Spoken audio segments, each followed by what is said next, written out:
Tere õhtust kõigile, kallid sõbrakesed, Stefan Simbol järjekordse väikse videokesega. Mul tuli siukene õhtune tunne, et teeks teile ühe väikse klipi. Nagu te teate, siis üldiselt ma räägin inimesest, loodusest, planeedist, kus me kõik siis elame, kehast ja psüühikest ja kõigest muust. Et täna ma räägin mitte konkreetselt nendest asjadest, aga kaudselt sarnasest, ütleme, ideest. Tegelikult erinevast, aga ideeks on siis individualism ja üksiolek. Et nagu te teate, siis seesama epideemia, pandeemia dikteerib sellise eriolukorra, mille raames väga paljud inimesed on isoleeritud ja üksi. Ja tänane nagu konkreetne teema on selles, et mis juhtub inimesega, kui ta on üksi päini, kui ta veedab palju aega üksi, kui ta ei suhtle kellegagi, kui ta üldse ei ole kontaktis. Et ma tean, millest ma räägin, sest ma olen väga palju aega üksi veetnud spordi raames eri riikides elades ja oskan siin nagu kaasa rääkida ja toeks olla inimestel, kes üksi on. Ennem kui ma nagu jätkan seda ideed, siis ma tahaksin öelda nagu vahele sellise ühe psühholoogilise hästi ABC nuansi, et meil on teadvus ja alateadvus. Ja nüüd siis lähebki põnevaks, et kui me oleme üksi, siis hakkab tööle meie alateadlik meel, meie alateadvusest hakkab esile kerkima ideid, mõtteid, emotsioone, millest ne pole üldse teadlikud. Et igapäevaelus me oleme sellises teadlikus meeles, mis siis tähendab seda näiteks, et ma olen teadlik, et mul on must pusa seljas, ma olen teadlik, et mul on sinised püksid jalas, ma olen teadlik, et ma lõin praegu käsi kokku, tegin plaksud, see on nagu teadlik meel ja alateadlik meel on siis nagu selline, millest me ei ole teadlikud. Et tihtipeale hakkabki tööle siis, kui me oleme üksi või kui me öösel magame, oleme unes, siis me oleme ka üksi unes selles suhtes, et okei, kaaslane kõrval magame ikkagist ise, me oleme ise unes, et me oleme üksi. Et alateadvus hakkab siis tööle.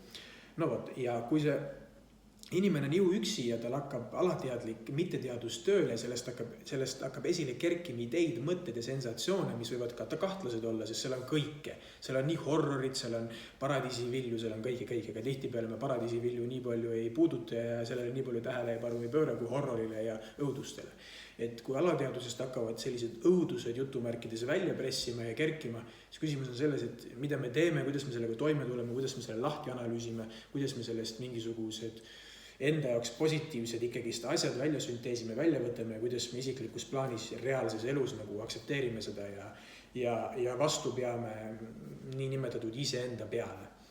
Et on inimesi, kes üldse ei soovi üksi olla ka tavaelu kontekstis, sest et siis nad hakkabki endas alateadvus tööle ja nad hakkab nii hirmus, et parem on kohe minna sõbranna või sõbra juurde, poissõbra, tüdruksõbra juurde, mis iganes, olla temaga suhelda, sest muidu ei saa üksi olla, hakkab õudne.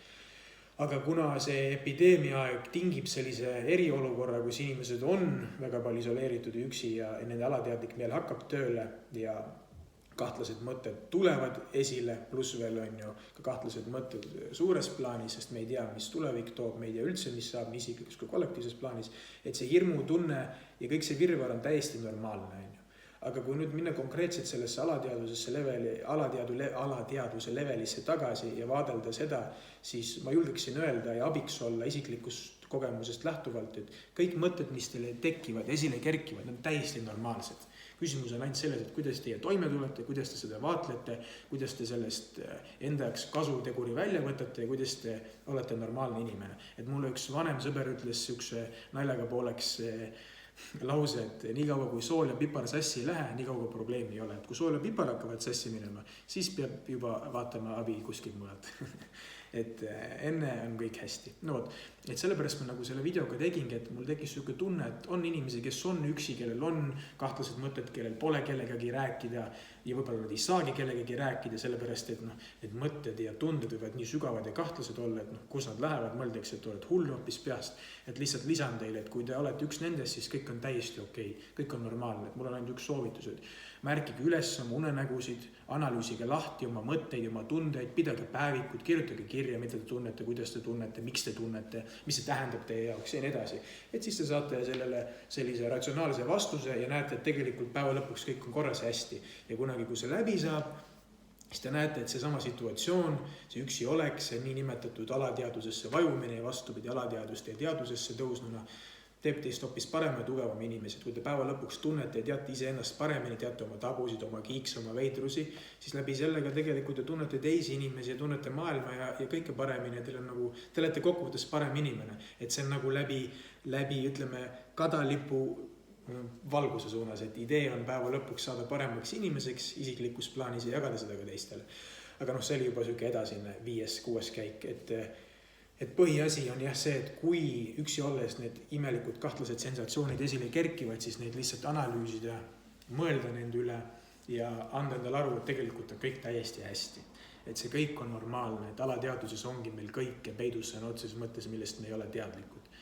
Et siukene väikene videokene hästi ABC pealiskaudne sellisest alateadvusest, üksi olekust ja kõigest sellega, mis sellega kaasneb.